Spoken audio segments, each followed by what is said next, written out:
بسم الله الرحمن الرحيم. الحمد لله رب العالمين، والعاقبة للمتقين ولا عدوان إلا على الظالمين، وأشهد أن لا إله إلا الله ولي الصالحين، وأشهد أن سيدنا وحبيبنا وعظيمنا وشفيعنا محمد رسول الله، خاتم الأنبياء وإمام المرسلين، والصلاة والسلام أتمان الأكملان الأنوران على المبعوث رحمة للعالمين، وعلى آله الكرام وأصحابه ذوي الشرف العظيم. أما بعد، السلام عليكم ورحمة الله وبركاته. وتكوف إسلام وبنزنا وفاصي ومتوم محمد صلى الله عليه وسلم. Awali ya yote tunaanza kumshukuru Allah jalla fi ula, Mwenyezi Mungu ambaye kwa fadhila zake ameweza kutuneemesha neema mbalimbali. Miongoni mwa neema hizo ni mimi na wewe kukaa muda kama huyu katika jalsa adhima kama hii. Ikhwani, katika kikao kama hichi kuna fadla na ajra zilizokuwa nyingi. Kwenye kikao kama hichi, licha tu ya kuwa tutapata ilmu, tutakumbushana kwa yale ambayo pengine tunayajua, utaelimika kwa yale ambayo huyajui, lakini vile vile kuna thawabu zilizokuwa nyingi alizotueleza Bwana Mtume Muhammad.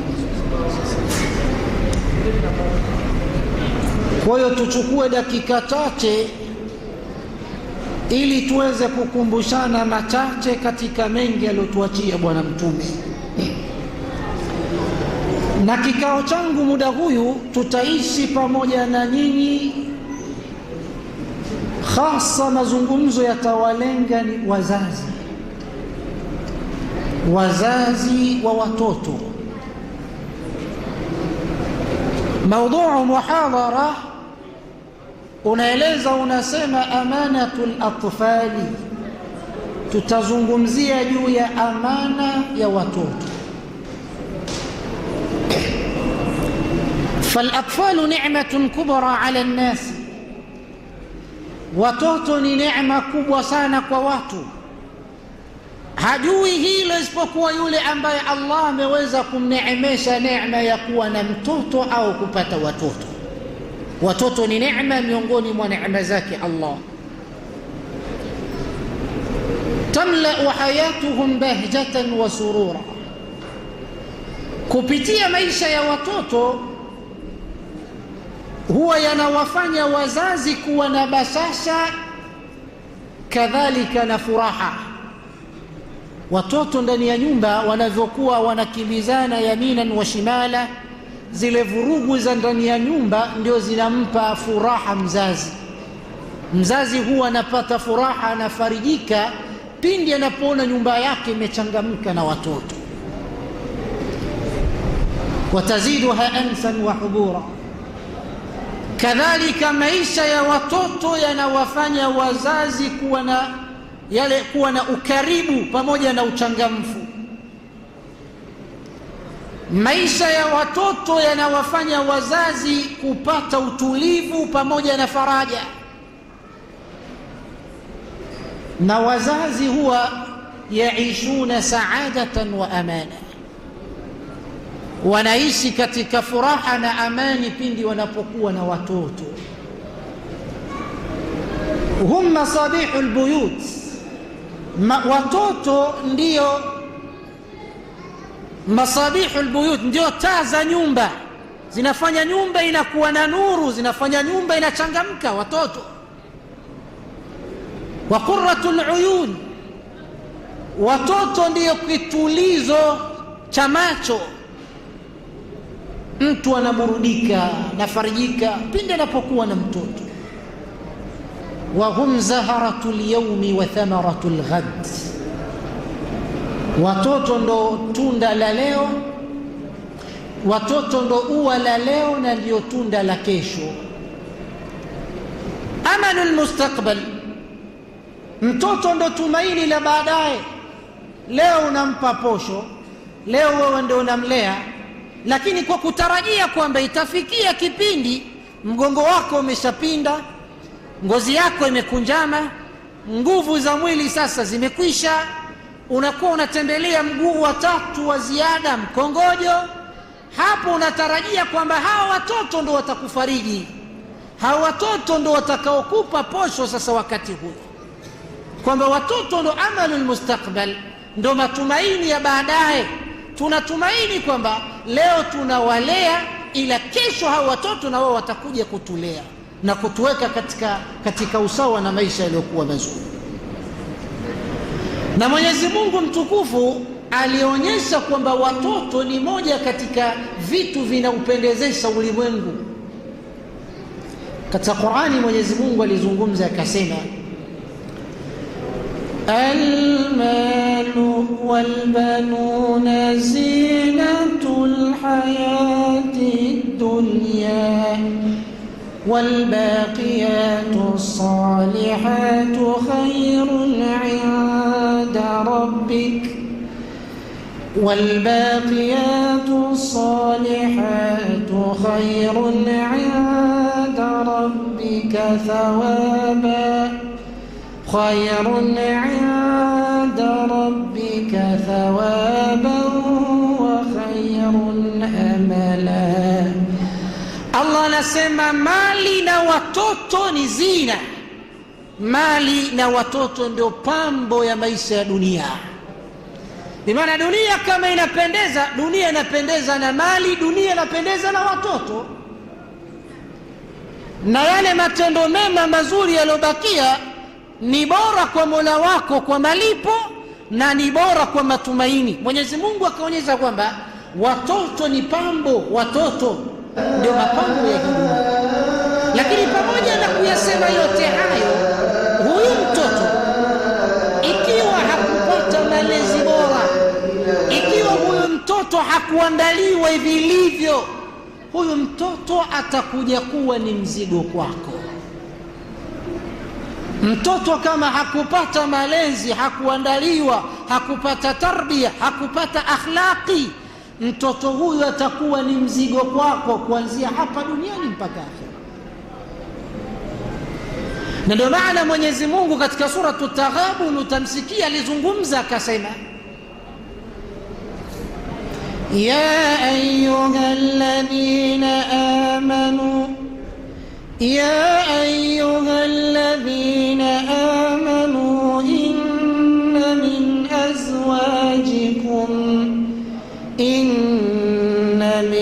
أزواجكم وأولادكم عدو لكم إن من أزواجكم وأولادكم عدو لكم فاحذروهم. Allah anasema hakika ya mlioamini, hakika miongoni mwa wake zenu na watoto zenu ni maadui kwenu, tahadharini nao. Chini ya aya hiyo akasema, innama amwalukum wa auladukum fitna wallahu indahu ajrun adhim. Chini akasema hakika miongoni mwa mali zenu na watoto zenu ni mtihani. Wakati gani mtoto anakuwa ni adui na wakati gani mtoto anakuwa ni mtihani? Pale ambapo mtoto hakupata malezi bora, pale ambapo mtoto hakuandaliwa kuwa mtoto kisawasawa, huyo mtoto atakuwa ni mtihani na mtoto huyo atakuwa ni adui. Ndio maana Mwenyezi Mungu hakuonesha kwamba ni kila mtoto, nasema inna min azwajikum wa aulad, miongoni, si wote. Ndio maana akasema miongoni mwa wake zenu na miongoni mwa watoto ni maadui kwenu. Kabagua Mwenyezi Mungu, watoto gani wanakuwa maadui? Wale ambao hawakupata malezi bora.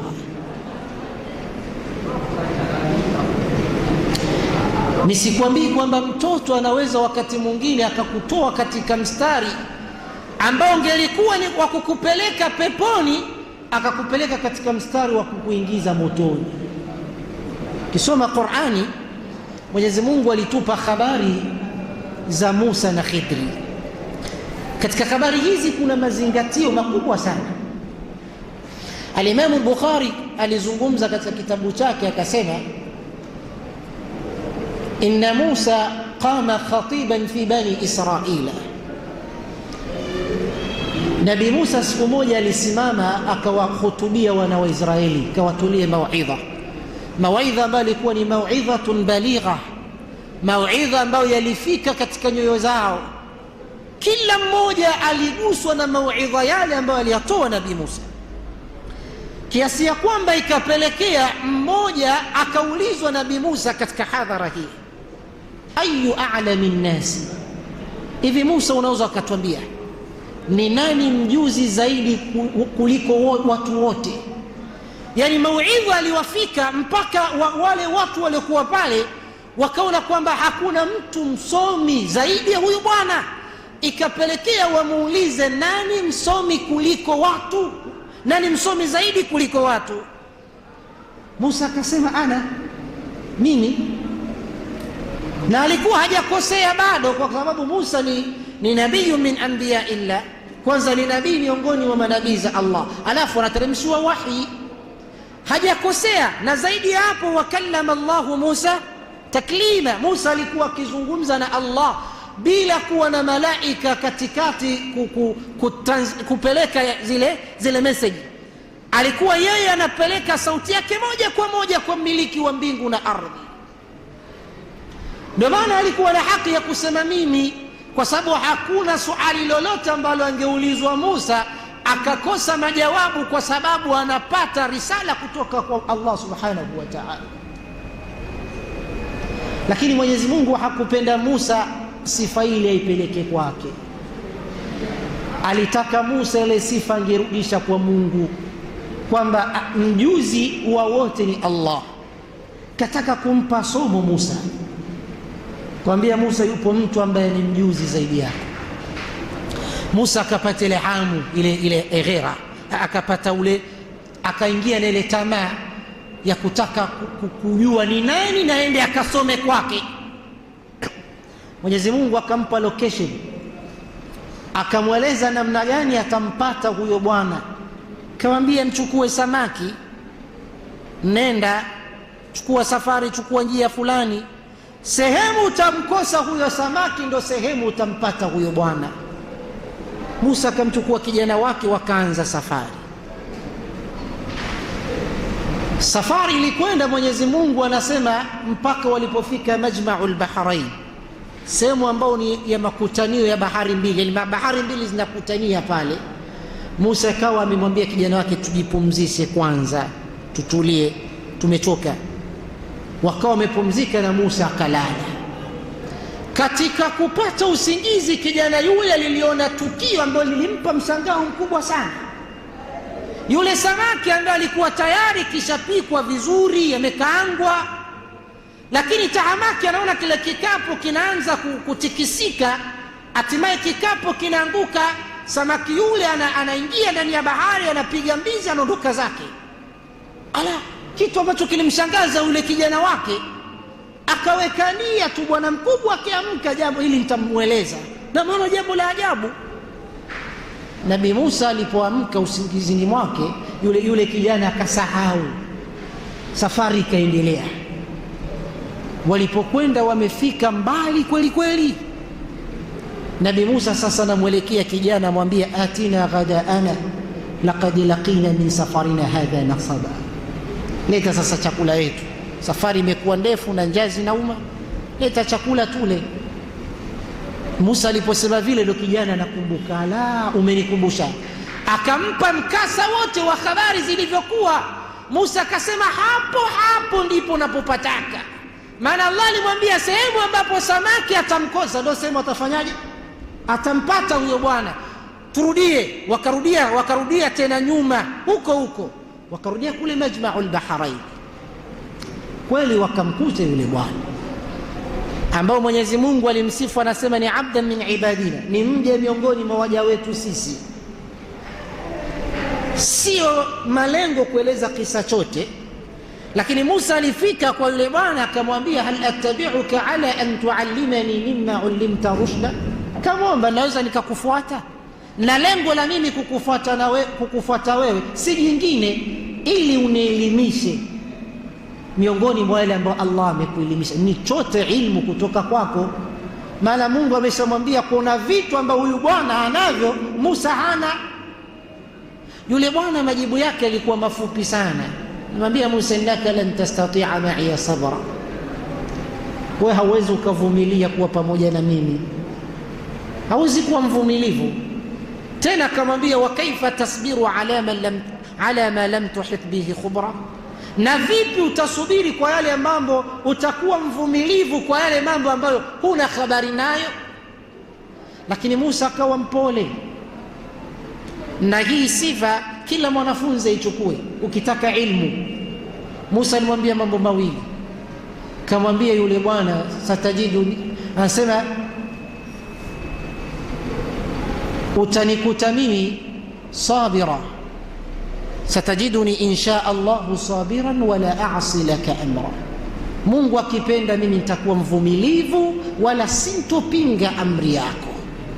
Ilmu, kitaka ilmu, kuwa mvumilivu kwa mwalimu na usipingi amri ya mwalimu, tapata ilmu. Safari ikaanza, lakini kwa sharti moja. Musa, yule bwana alimwambia Musa, kaambia, sikiliza, tunaanza safari, lakini kuna jambo moja nataka kuambia, fala tasalni an shay'in hatta uhditha laka minhu dhikra. Tunaandamana, lakini usiulize chochote. Kila ambacho utakachokiona wewe kitazame hivyo, usiulize chochote mpaka pale mimi nitakupa habari ya nimefanya hivi kwa sababu hivyo.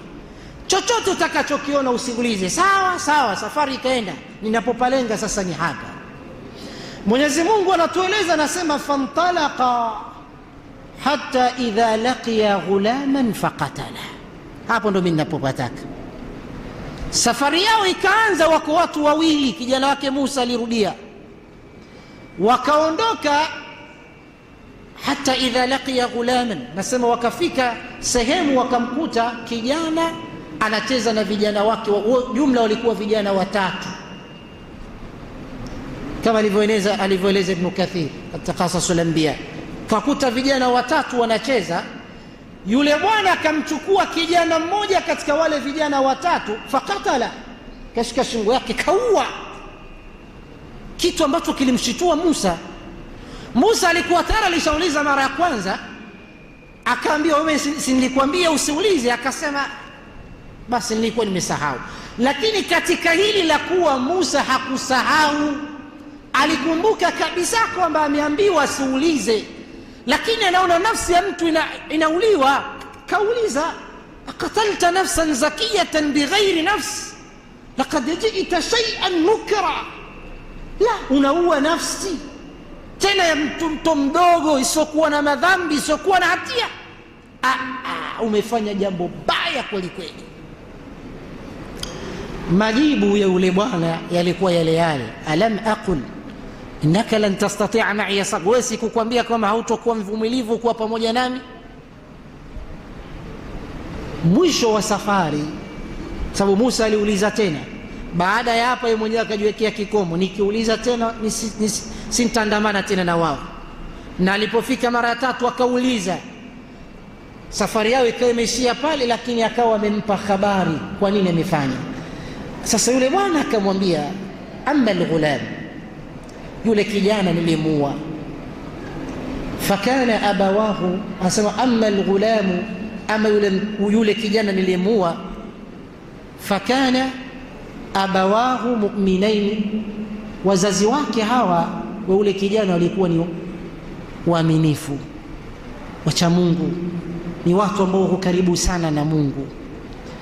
Lakini pamoja na yote hao wazazi walikuwa na mapenzi makubwa mno kwa huyu mtoto wao.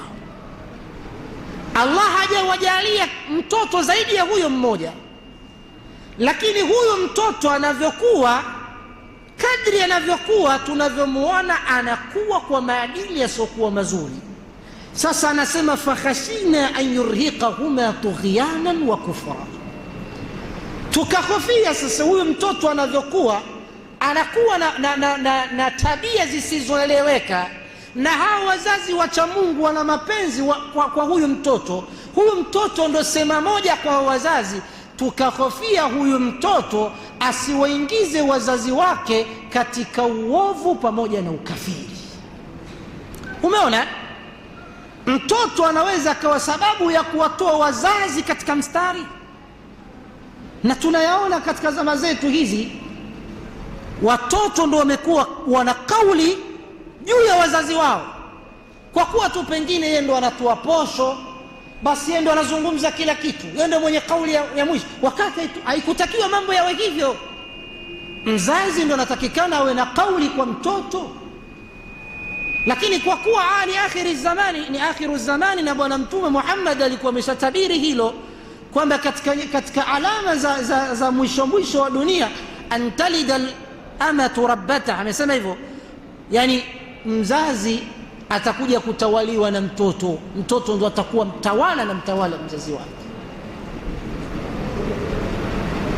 Ndio maana nikakwambia mtoto inaweza ikawa ni sababu. Tazama jinsi ilivyotueleza kwamba huyu mtoto ilikuwa ni kama angeendelea anaishi, ingelikuwa ni sababu ya kuwafanya wazazi wafanyaje, waingie katika dimbwi la uovu pamoja na ukafiri. Mtoto. Kwa hiyo tunapozungumzia, ndugu zanguni, mtoto, sidhani kwamba tunazungumzia jambo la kawaida. Tunapozungumzia mtoto tunazungumzia amana ambayo umepewa na Allah. Mtoto ni amana, na sisi tunazaa watoto, tutasimamishwa katika mahakama ya Mungu kwa ajili ya kujibu namna gani tulivyowalea hawa watoto. Sidhani tunazaa tu mambo yanakwisha, hapana. Tutaulizwa na Allah, malezi ya hawa watoto tumewalea vipi? Hadithi ambayo amesimulia Abdullah ibn Umar, anasema Mtume alieleza akasema, kullukum ra'i wa kullukum mas'ulun an ra'iyatihi, nyote ni wachunga na nyote mtaulizwa kwa kile mlichokichunga. Bwana Mtume alipoyasema maneno haya akagawanya, akasema kiongozi ni mchunga kwa raia zake, na yeye ataulizwa namna gani alivyowachunga hawa raia.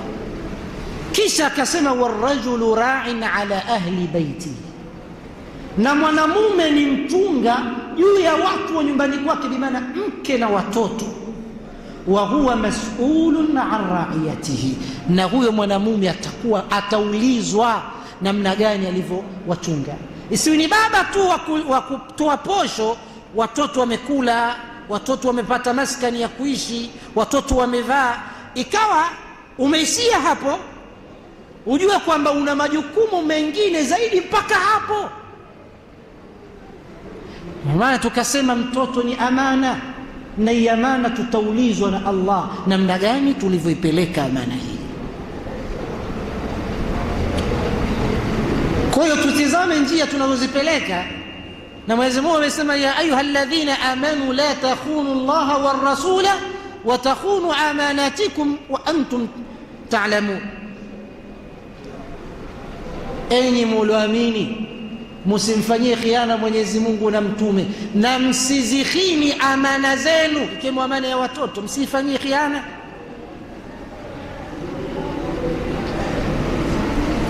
Sasa njoo katika maisha yetu, baada ya kuyasema haya, njoo katika maisha yetu ya zama hizi. Ikhwani, billahi alaika, kizazi cha sasa kinaangamizwa na mikono yetu wenyewe. Na hakuna nyakati ngumu za malezi, hakuna nyakati ngumu kwa malezi ya watoto kama nyakati tulizokuwa ndani. Nyakati zetu ni nyakati ngumu, na ndio maana kila mmoja asiache katika maombi yake, katika dua zake, sawa iwe ni katika ibada za siri mpaka za dhahiri, kuombea kizazi chake. Maana nyakati tulizomo ni nyakati ngumu sana. Bila kutafuta msaada wa Allah hatuwezi kufaulu kwa malezi ya kizazi cha sasa. Kwa nini niseme kizazi cha sasa tunakiangamiza kwa mikono yetu wenyewe? Tuanze na mashuleni. Wazazi wengi wameonelea mtoto kusoma hizi ilmu za sekula kwamba ndo atakuwa na maendeleo, na huko ndo wakaweka nguvu kubwa, na huko ndo wakatia mtaji mkubwa. Hilo halipingiki, liko wazi. Ukitaka kulijua hilo, jiulize, isal nafsak, nyumbani una watoto wangapi? Na watoto 7. Wangapi wanasoma madrasa? Wangapi wanasoma sekula? Wote 7 wanasoma sekula. Na yule ambaye amezaliwa jana usiku, nia ipo, akifikisha miaka 5 anaanza kwenda nasari. Ndio sasa upande wa pili, wangapi wanasoma madrasa? Maalasafi shadidi, unaweza kukutana hakuna hata mmoja anayesoma madrasa, hata mmoja, kuanzia wa kwanza mpaka wa 7 hakuna anayesoma. Na wakiwemo unaweza kukuta mmoja, wawili, na hao wawili mmoja si kwa juhudi yako wewe kama mzazi, ni kwa juhudi yake yeye. Kama yeye alikuwa na marafiki zake wanakwenda madrasa, akaandamana nao, akawa amevipenda hivyo, ndo akaingia, ndo ikawa msafara wake wa kwanza kutafuta ilmu ya dini. Lakini kama mzazi ukuja kutazama, hakuna mchango wowote. Sasa hizo ilmu, ndugu zanguni, ilmu si mbaya, lakini watoto zetu wa Kiislamu wanasoma katika mazingira gani? Mazingira wanasoma watoto zetu wa Kiislamu ni mazingira mabovu. Sisi tunawapeleka shuleni kujua kwamba huko ndo tunapeleka wakapewe adabu, wakalelewe akhlaqi na tarbia na yote, lakini huko ndipo mambo yanapoanza kuharibikiwa. Mambo yameanza kuharibikia kule. Shule zetu mnazijua, ni shule ambazo zina ikhtilaf, ni shule za mchanganyiko. Kiti kimoja kinakaa wanafunzi 3. Sasa hapa kaka Abdul Karim, katikati ameweka Fatima, na pembezoni hapa amewekwa Manueli. Tazama hiyo hali hiyo. Au nakutana kaka Alisi hapa katikati, kaka Rajabu, alafu pembezoni huku ndena kaka Fatu. Tazama mazingira yanavyoanza. Alafu huko kuna vipindi vya nyimbo. Tasikia leo tuna kipindi cha nyimbo cha kuimba. Toto na anaanza kujifunza nyimbo taratibu, na kuna mitihani mingine, mitihani ya nyimbo, lazima aimbe, anapewa zile pointi kwa yeye kuimba. Hakuna ushungi kwa watoto wa kike, mnawaona mabarabarani, mtoto ameshakuwa binti, lakini hakuna ushungi anavyokwenda. Kaamrishwa avae ile nguo yake ya chini, iko ima iwe juu ya paja au iwe chini ya paja kidogo. Mtoto wa kike huyo, matokeo yake mtoto wa kike anakuwa maskini, hata ile haya tena hana katika macho yake. Hao ni tabu, mtoto wa kike kushikwa na mwanamume ambaye si maharimu wake, akamshika kiunoni au akamshika begani. Mtoto wa kike hao ni tabu. Tena ukimuuliza anasema rafiki yangu, rafiki yake. Bimaana yeye mwanamke ana rafiki yake mtoto wa kiume, na huyu ni mwanamume ana rafiki yake mtoto wa kike. Huko mashuleni kuna kipindi cha mazoezi, inaitwa epesi hiyo. Mtoto wa kike atavalishwa bukta, mtoto wa kike atavalishwa suruali, huku wanakimbizana na watoto wa kiume. Lini ile haya itakuja? Lini mtoto wa kike atakuwa na aibu?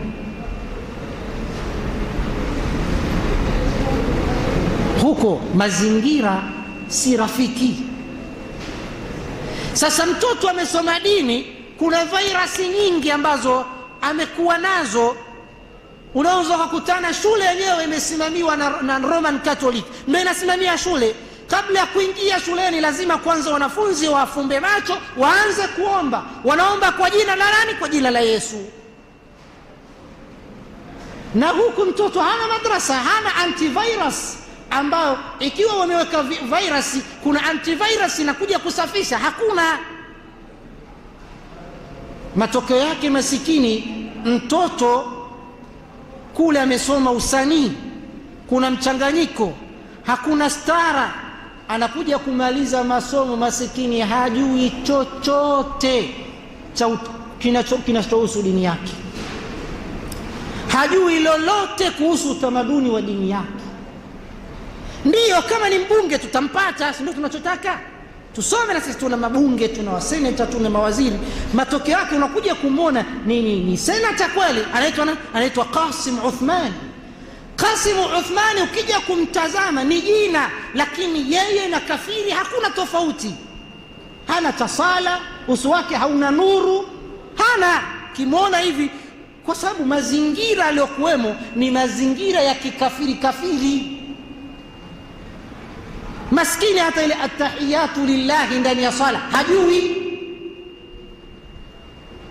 Ndio maana ukija kumwona huyu aliyesimama kama Muislamu, ndiyo ni Muislamu kwa sababu ana shahada, lakini ukija kumtazama na ule ambaye si Muislamu unaona kwamba hakuna tofauti. Mwalimu mzuri na ule mwalimu ambao baada ya somo huwa anawauliza wanafunzi waulize masala. Sasa mwalimu anapouliza darasa, jameni kuna swali, alafu darasa lote likawa kimya, basi mwalimu ajue kwamba ni moja kati ya mawili: ima mwalimu ametoa somo na akasharehesha somo lake alafu limeeleweka kwa 100%, kiasi ya kwamba mwalimu alipouliza kuna swali, wanafunzi wote wanajiuliza tuulizeni nini, mbona yote yameeleweka? Au mwalimu amesomesha somo lote akajaribu kusharehesha, alafu wanafunzi hawajaelewa kitu kwa 100%, kiasi ya kwamba mwalimu aliposema ulizeni, wanafunzi wanajiuliza tuulizeni nini, mbona hatujaelewa kitu? Sasa mimi nitakofia nyie wanafunzi, sijui tutaweka wapi, sababu mposema swali afu tukakaa kimya, ima ni moja: ima somo limeeleweka mpaka hakuna swali, au somo halijaeleweka kabisa mpaka tunakosa swali la kuuliza.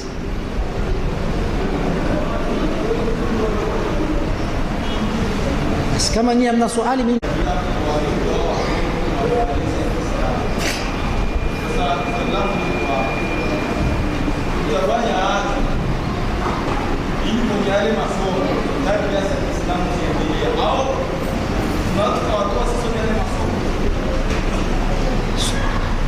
anauliza swali lake. Tumeonyesha kwamba mazingira ambayo watoto wanasoma si mazingira salama. Hatusema ilmu, mwelewe vizuri, ilmu iko vizuri wala ina shida. Mazingira ya watoto wanasoma si salama, ndio hayo mazingira ya kuvaa uchi, sawa, mazingira yamekuwa ya ikhtilati, mitani wanaume na wanawake, mazingira ndio kama haya. Sasa unatuambia tufanye, ndio watoto zetu wanasomea huko, tuwatoe katika hayo masomo au tufanyeje? Sasa ni sisi Waislamu tujifunze, tutengeneze masomo yetu ambayo tutaweka mazingira yetu salama. Kwani tunashindwa hilo? Halijakuwa nje ya uwezo wetu. Na yapo, usifikiri hapo, ziko ekole ambazo zinaitwa islamiki, lakini pamoja ni ekole islamiki, lakini bado kuna vitu ambavyo vinatakikana vikosolewe. Ni ekole islamiki, lakini hizo ekole islamiki kuna vitu vinatakikana vifanyaje, kosolewe.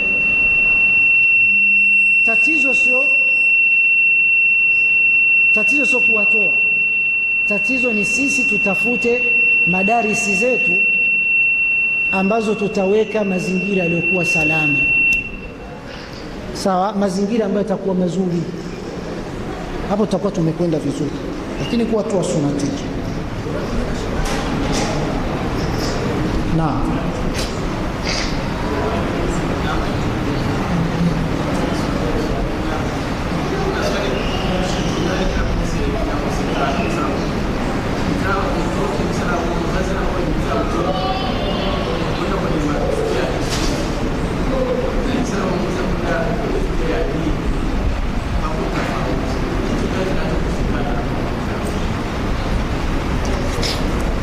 Anauliza kipi ambacho kinachokosekana, kwa sababu tunavyoona ni kitu ambacho hakifichikamani. Mtoto, mazingira ambayo anayooneshwa elimu ya sekula tofauti na madrasa, na kweli ndivyo ilivyo. Ni madrasa, kwenye shule kwanza mtoto anaamshwa mapema 12 ameshaamshwa, anaogeshwa, anavalishwa uniform imepigwa pasi nzuri, anapewa chai, anashindikizwa shuleni. Sawa, kuna wale ambao wanapelekwa na mabasi, kuna wale ambao wanashindikizwa na wafanyakazi. Ikifika muda wa kutoa anakwenda kuchukuliwa shuleni, anarudishwa nyumbani. Ikifika jioni amewekewa mwalimu wa tuition, yuko mwalimu analipwa tena pesa kwa ajili ya kumfanyisha tuition. Na ikifika usiku mzazi anamuuliza, shuleni ulisomeshwa nini? Nisomeshwa ABCD. Vizuri sana mwanangu. Sawa, njoo upande wa pili. Kwanza mtoto anaamka, saa atakayeamka yeye ndio saa ataenda madrasa. Haogeshwi, anaamka vile vile akuoga, ile kanzu yake ile utafikiri ni ramani ya ulimwengu. Huku kuna supu kuna mchuzi wa wanyama, huku sijui kuna maharagwe, huku nini, hiyo ndio kanzu hiyo. Lile juzuu lake, lile juzuu limewekewa kwenye boksi ya mkate, ile boksi ya mikate ndio imewekewa juzuu. Kisha naambia, na wengine wanapelekwa kwa ajili ya kutoa fujo nyumbani. Mtutolee fujo huku, yani wamepelekwa madrasa kwa kutoa fujo na kelele. Haya, kule anakwenda kusoma, akitoka aulizwe ulisomeshwa nini na ustadhi? Aulizwi. Kisaikolojia unamtengeneza nini mtoto? Kule shuleni, kwa sababu anajua akifika nyumbani ataulizwa amesomeshwa nini na ticha, atakuwa makini sana kumfuatilia ticha. Lakini huku madrasa aulizwi. Ndio maana ustadhi anasomesha iko na kumwona makonzi, mara achungulie dirishani, hajali, kwa sababu anajua kule nyumbani hataulizwa. Kipi kinakosekana? Jambo moja tu. Mwenyezi Mungu amesema, ya'lamuna dhahiratan min alhayati dunya wa hum 'an alakhirati hum ghafilun. Basi sisi tumeona ule uwinje dhahiri ya maisha ya dunia, alafu tukaghafilika na akhira. Tuko sana kwenye dunia. Kwa tazama sasa hivi wanafunzi wa Qur'ani au wanafunzi wanahifadhi Qur'ani, sasa hivi wanafanya misabaka. Katika hiyo misabaka akitoka wa kwanza anapewa gari, anapewa kibunda cha pesa. Sasa wazazi wengine baada ya kuona mtoto kumbe ndio hivi, anampeleka mtoto madrasa. Lengo sio dini, lengo na yeye akashindani apate nini? Kibunda cha pesa, ndio lengo. Anamuhimiza mtoto asome madrasa, lengo lake kubwa na yeye ashindane apate hela. Wao tunaona dunia tu, lakini kama tungelikuwa tunaiona akhera, tungesafisha yote, ingelikuwa vizuri. Hata hiyo dunia, hata hiyo dini, wakati mwingine tunaiendea kwa kuilenga dunia, hatuilengi akhera. Tunaingia kwenye dini kwa kuipata dini, kwa lengo letu kubwa ni dunia, sio akhera. Sasa kinachokosekana ni hicho. watu kwanza kuelewa akhera, na kuelewa huko, japokuwa yale matunda yake hayaonekani kwa macho kwa haraka kuliko haya ya dunia. Sisi tunajengea kwamba mtu akasoma kizungu akawa na PhD atakuwa na maisha mazuri, na hili si kweli, si kweli. Billahi alaikum, wakikuuliza kwa nini tunasoma, sio kwa sababu tuna maisha mazuri, hapana. Kwa nini tunasoma? Tunasoma kwa sababu ni amri ya Mungu. Tunasoma kwa sababu ni amri ya Mungu. Mwenyezi Mungu alisema tusome. Kaje tunasali kwa sababu ni amri ya Mungu, ametuambia tusali, na kusoma ni hivyo. Hatusomi kwa sababu tuna maisha mazuri, tunasoma kwa sababu ni amri ya Mungu. Masomo ni kingine na maisha ni kingine. Kwa hiyo ndio linakosekana. Naam. Wazipange vizuri mbona wakumbusha, wapange vizuri masomo Qur'ani yale msalama vizuri. Na kisoma cha Kiislamu na wapange vizuri. Dini ndio itetea. Hiyo ilikuwa ni taaliki ambayo ameweka yeye. Anasema kwamba tunalaumu upande mmoja kusema kwamba wazazi wamejibazia sana na kizungu lakini na wasimamizi wa madrasa na wenyewe wanachangia katika hilo, kwa sababu mtoto mwenyewe anakuja mchafu, alafu na wenyewe wanampokea hivyo hivyo mchafu, anakuja na kanzu hivyo hivyo chafu, lakini vile vile anapokelewa na anasoma mpaka saa 5. Sawa. Na kuna jambo moja niweke sawa. Anasema kuna shule za dini lakini wameweka kizungu, na mimi nimempeleka mtoto wangu kusoma kizungu, lakini kila siku namuuliza mnasomaga Qur'ani? Hakuna hiyo Qur'ani. Sasa wewe haujampeleka mtoto kusoma Qur'ani, wewe ulimpeleka mtoto kusoma kizungu. Sawa. Japokuwa inawezekana ikawa ni shule iko msikitini, lakini programu ni ya kizungu, sio programu ya dini. Kwa hiyo itakuwa vigumu sana kumuuliza suala la Qur'ani kwenye programu ya kizungu. Sawa. Lakini kama ingelikuwa ni programu ya kizungu, mfano asubuhi, lakini jioni kuna programu ya dini, sawa, anasoma kizungu na jioni anakuja kwenye dini, ukimuuliza vipi ustadhi aliwasomesha, atakujibu. Lakini amezungumza pointi wakati mwingine, na sisi wasimamizi wa masomo ya dini tujaribu tupe thamani vitu vyetu. Ni kweli kuna baadhi ya mambo mengi inabidi sisi tuvipe thamani. Mimi nakumbuka zamani tunasoma pale Kadiria, organization ilikuwa nzuri sana. Kwanza kuna fusuli zile kuanzia safu al-awwal al-ibtidai mpaka faslu al-awwal al-ibtidai mpaka faslu al-sadis, ilikuwa somo la kwanza mpaka somo la 6. Kuna mudir director yupo, ni masomo ya dini hayo, sio ya kizungu. Alafu kuna ile program ya masomo ipo, sawa. Kuna kumaliza mwaka, amemaliza mwaka anapata ile kashfu darajat, kutokana na pointi zake anapanda somo lingine, sawa. Kuna uniform. Alafu tukikaa kwenye taburu pale, kabla kuingia tunakaa kwenye taburu, mwalimu anapita kutizama usafi. Akikutana nywele zako chafu unafukuzwa, kachanue. Akikutana kucha mbovu unafukuzwa, nguo chafu unafukuzwa. Ni kweli hizi nidhamia hizi zikipangwa vizuri kidogo, na sisi tutakuwa tunakwenda vizuri. Mungu akulipe kwa taaliki yako. Inshallah Mungu atusaidie kunani. Mimi nadhani muda utakuwa umemalizika, tutosheke na haya.